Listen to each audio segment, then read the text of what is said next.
Բարև ձեզ հարգելի հայրենակիցներ, ես Մարատ Հակոբյանն եմ Կիևից։ Այսօր Ուկրաինա-Ռուսաստանի լայնածավալ ներխուժման 1472-րդ օրն է, ռազմաճակատում տիրող իրավիճակի և թշնամուն հասցված հարվածների առումով բավականին լավ օր ունենք, թե ուկրաինական ճակատում, թե իրանական ուղղությամբ, ամերիկյան և իսրայելական ուժերը արդուկում են իրանական վարչակարգի օբյեկտների մնացորդները, այսօր Իրանում իրականացվող գործողությանը կնայենք նաև քննադատական տեսանկյունից, դե գիտեք, այնտեղ որտեղ Թրամփն է, միշտ էլ քննադատելու առիթ կա, Օրբանի սրացումների թեմային այսօր չեմ անդրադառնա, մեր տելեգրամում ներկայացնում ենք ընթացիկ լուրերը, իսկ YouTube-ում կանդրադառնանք, երբ իրոք հետևություններ անելու բան լինի, բացի Օրբանի տարօրինակ քայլերի թվարկումից, ինչպիսին էր օրինակ ուկրաինական ինկասատորական մեքենաների ձերբակալումը, որոնք Ավստրիայից գալիս էին դեպի Ուկրաինա, տագնապալի էր գիշերը Պուտինյան վարչակարգի և նրա սպասավորների համար Ռուսաստանի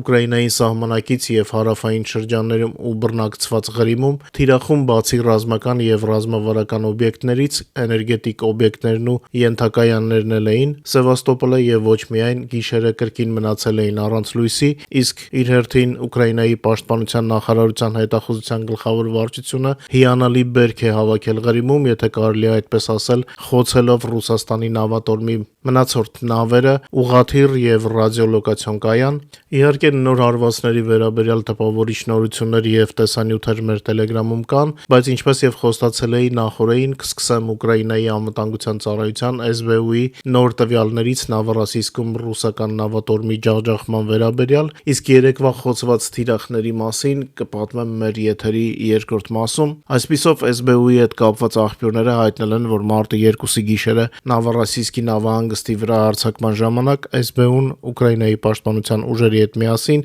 բացի երեկվա նշածս նավերից, խոցել է նաև Admiral S-N ֆրեգատը, որը 8 կալիբր թևավոր հրթիռների կրող էր։ Հարվածը հասցվել է նավի միջին վերնաշինվածքին, դրա հետևանքով պայթել են ջերմային թակարդների և ռադիոազդանշանների ցրիչների նռնականետերը։ Նշվում է, որ վնասվել է TK-25 ռադիոէլեկտրոնային պայքարի համալիրը, որը հայտնաբերում է ռադիոլոկացիոն ճառագայթումը և խլացուցիչներ ստեղծում։ Խոցվել են ZR-90 արեղ թիրախների լուսավորման ռադարները, որոնք մտնում են նավային զենիթահրթիռային համալիրի նշանառության համակարգի մեջ։ Վնասվել է նաև ֆրեգատ M2M հիմնական տեսադաշտի ռադարը, որը պատասխանատու է օդային և վերջերյա թիրախների հեռահար հայտնաբերման համար։ Գործողության ընթացքում SBU-ն ճեղքել է Նավառասիսկի ծովածոցի և նավահանգստի շուրջ գտնվող ռուսական հոպի խիտ և բազմամակարդակ համակարգը։ Նավամատույցում հարվածից հետո հրդեհը տևել է մոտ 18 ժամ, ինչը վկայում է լուրջ ներքին ավերածությունների և վթարային թիմերի բարդացված աշխատանքի մասին։ Նավը ստացել է կրիտիկական վնասվածքներ, որոնք էապես սահմանափակում են դրա կողմից կալիբր թևավոր հրթիռների կիրառման հնարավորությունը։ Այս պահին ֆրեգատը չի կարող հարվածել հրթիռներով Ուկրաինայի տարածքին։ Հիմա ոգևորիչ լուրերին ավելացնեմ որոշ մտահոգություններ, անդրադառնալով Իրանում ամերիկյան բանակի գործողությունների խնդրահարույց կողմին, պետք է ընդգծել, որ այս հակամարտությունը դարձավ դաժան սառը ցնցուղ արևմտյան պաշտպանական ռազմավարությունների համար։ Թրամփը այժմ տենդագին փնտրում է այնպիսի ցամաքային ուժեր, որոնք կարող են մարտի բռնվել իրանական վարչակարգի մնացորդների հետ։ Համաձայն ամերիկյան և արևմտյան լրատվամիջոցների բազմաթիվ հաղորդումների, Թրամփը փորձում է օգնության կանչել քրդերին։ Եկեք այս կեյսի բարոյական ասպեկտին նայենք, Սիրիայում քրդերին պարզապես Թրամփը հանձնեց նոր իշխանություններին, իսկ Իրանում նորից քրդերի օգնությունն է ակնկալում,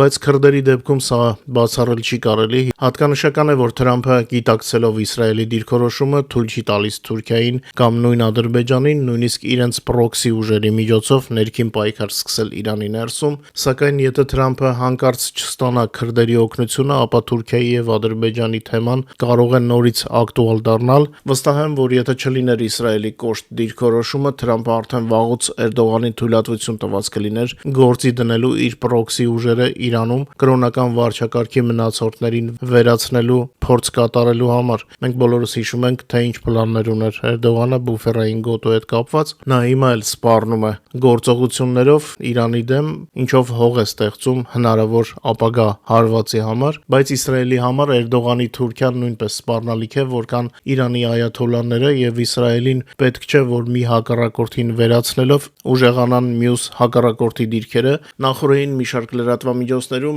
հրապարակումներ հայտնվեցին այն մասին, որ Բենյամին Նեթանյախուն դիմել է Սպիտակ տանը բարձաբանումների համար այն բանից հետո, երբ հետախուզական տվյալներ են ստացվել Ամերիկայի եւ Իրանի միջև հնարավոր գաղտնի բանակցությունների մասին։ Իսրայելական իշխանություններն իրենց մտահոգությունն են հայտնել Վաշինգտոնի եւ Թեհրանի միջև հնարավոր ոչ պաշտոնական շփումների կապակցությամբ։ Այս մասին Axios-ն է հայտնում նաեւ Իսրայելի կողմից դիմումի առիթ են դարձել իսրայելական հետախուզության տվյալները, համաձայն որոնց Ամերիկայի եւ Իրանի միջև հնարավոր է քննարկվել են պոտենցիալ հրադադարի պայմանները, Երուսաղեմում զգուշացնում են, որ Վաշինգտոնը կարող է ձգտել շուտապույտ դեէսկալացիայի, նույնիսկ եթե Իսրայելն այս պահին հասած չլինի իր բոլոր հայտարարված ռազմական նպատակներին, միևնույն ժամանակ Սպիտակ տունը վստահեցրել է իսրայելական կողմին, որ Իսրայելի վարչապետի թիկունքում Թեհրանի հետ ոչ մի բանակցություն չի վարվել, բայց բոլորս հասկանում ենք, որ առանց կրակ ծուխ չի լինում, եւ հետո գլխավորը Թրամփը բաց թողեց իրանցի ցուցարարներին օգնելու ժամանակը, ինչից օգտվել է Իրանի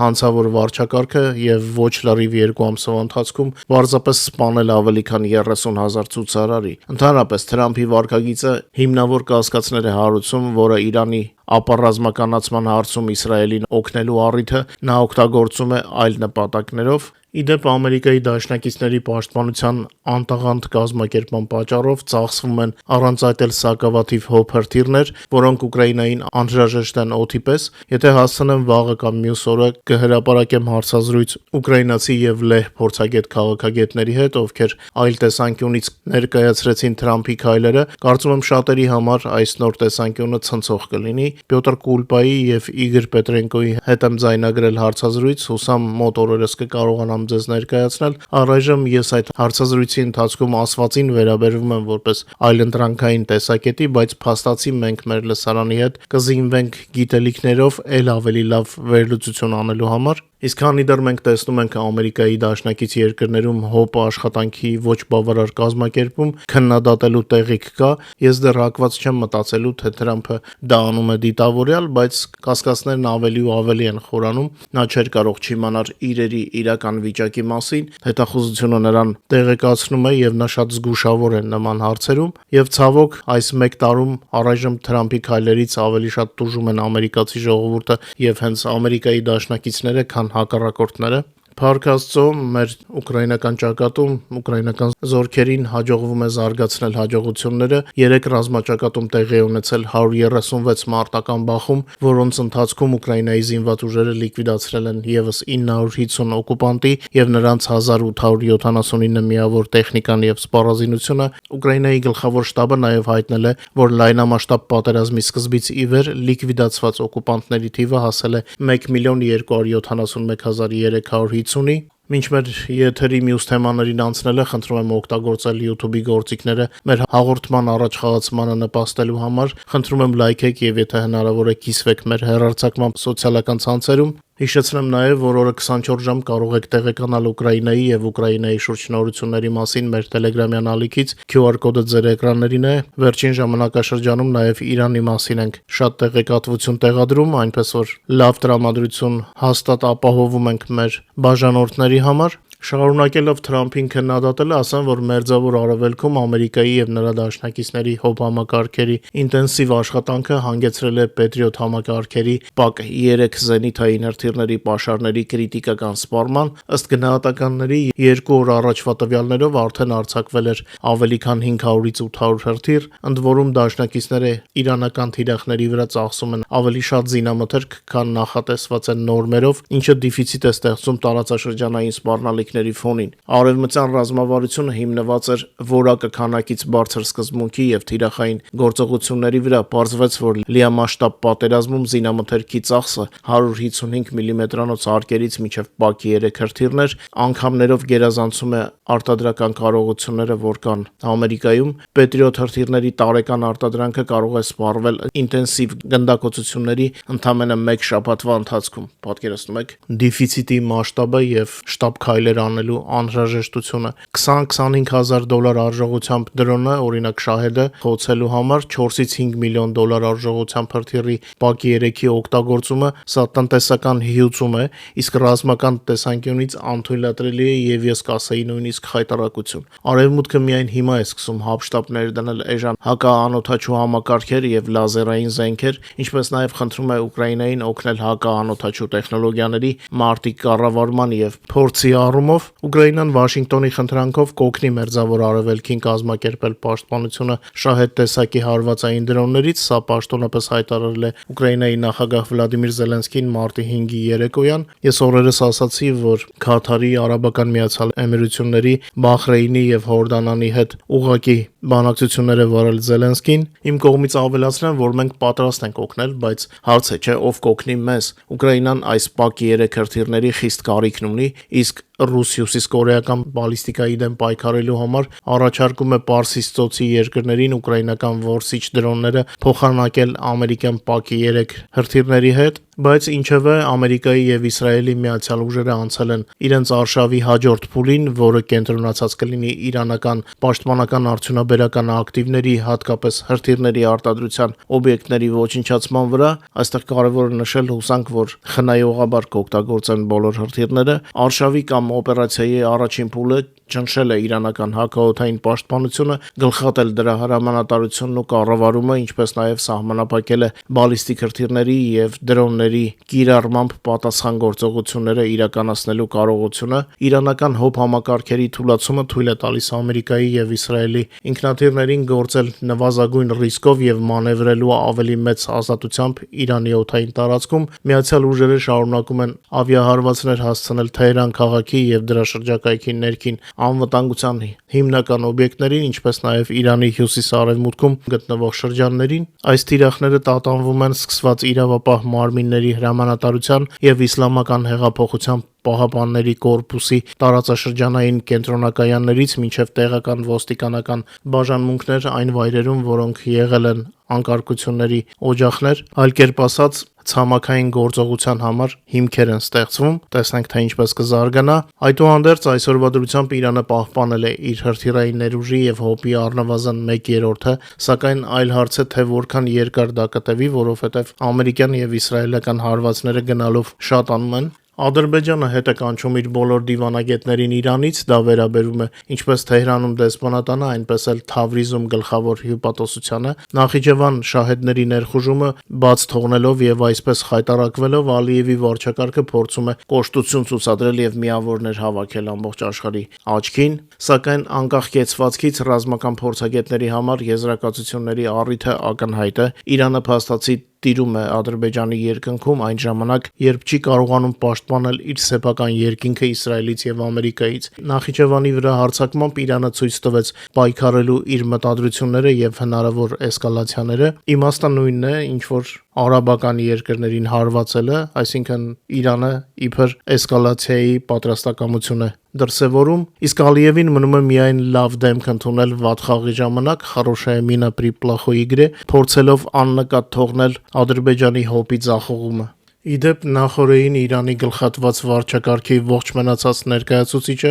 երկիմաստ պատասխան տվեց Չինաստանի եւ Ռուսաստանի օգնության մասին հարցին, հիմքեր կան ենթադրելու, որ Ռուսաստանը արդիականացված շահեդներ է մատակարարում Իրանին, նաեւ հետախուզական տվյալներ, որպիսի հարվածեն Ամերիկայի դաշնակիցների օբյեկտներին տարածաշրջանում։ Շահեդների առումով ասեմ, որ ի սկզբանե այդ դրոնները ունեն չինական ծագում, Պեկինը կարող է ներգրաված լինել այդ անօթաչուների արտադրության համար պահեստամասերի եւ բաղադրիչների մատակարարման փորձերի ուժեղացման մեջ։ Այդ ընթացքում ամերիկյան բանակը Իրանի դեմ իրականացվող գործողության շրջանակներում արդեն խորտակել է ավելի քան 30 իրանական ռազմանավ։ Իրանի դեմ Ամերիկայի եւ Իսրայելի ռազմական գործողության նպատակներից մեկը իրանական ռազմածովային նավատորմի եւ ռազմական ավիացիայի լիակատար ոչնչացումն է։ Այս մասին հայտնել է Ամերիկայի կենտրոնական հրամանատարության հրամանատար ադմիրալ Բրեդ Կուպերը։ Ըստ Կուպերի խորտակված իրանական ռազմական նավերի թվում կա երկրորդ համաշխարհային պատերազմի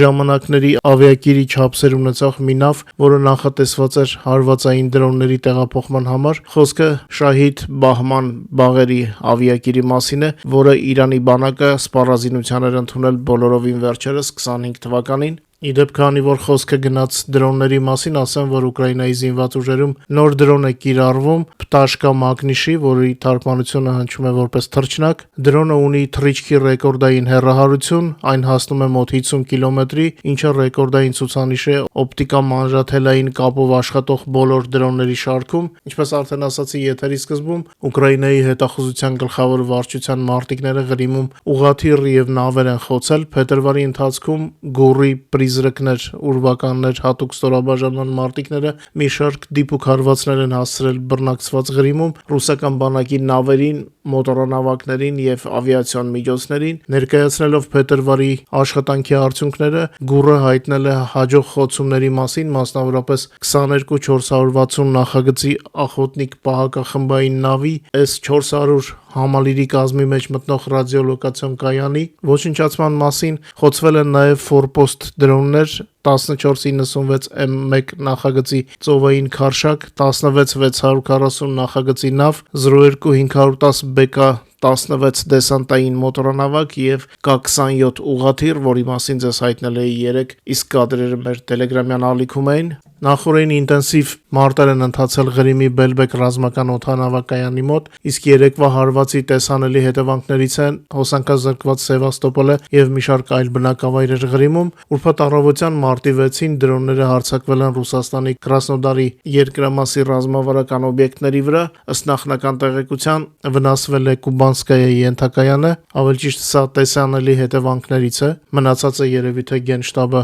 հետո կհայտնի։ Մեկ գիշերվա ընթացքում ուկրաինական անօդաչու համակարգերի ուժերը բռնագրաված տարածքներում ոչնչացրել են ռուսական բանակի Հոպ-4 համալիր, Պանցիր S-1, Տոր, Բուկ եւ S-300V։ Ուկրաինայի զինված ուժերի աշխատանքը իրականացվել է Խերսոնի եւ Զապորոժիեի մարզերում, այսինքն հարավային ուղղությամբ։ Իդեպ, մինչ Ռուսաստանում քարոզիչները փորձում էին անկեղծ ուրախություն ցուցադրել նավթի գների բարձրացման եւ իբր Ռուսաստանի համար օգուտների վերաբերյալ, բռնակցված Ղրիմում անհետացել է A95 տեսակի բենզինը, ինչը ամենայն հավանականությամբ ուկրաինական հարվածների արդյունք է ռուսական նավթավերամշակման գործարաններին եւ լոգիստիկային։ Ռուս օկուպանտները մարտի 5-ի երեկոյան սկսած Ուկրաինայի վրա հարձակվել են Շահեդ Գերբերա, Իտալմաս եւ այլ տեսակի 141 հարվածային դրոններով, դրանցից 111-ը հաջողվել է չեզոքացնել, արձանագրվել է 24 հարվածային դրոնի խոցում 16 տեղանքում, ինչպես նաեւ խոցված անօդաչուների բեկորների անկում 1 տեղանքում։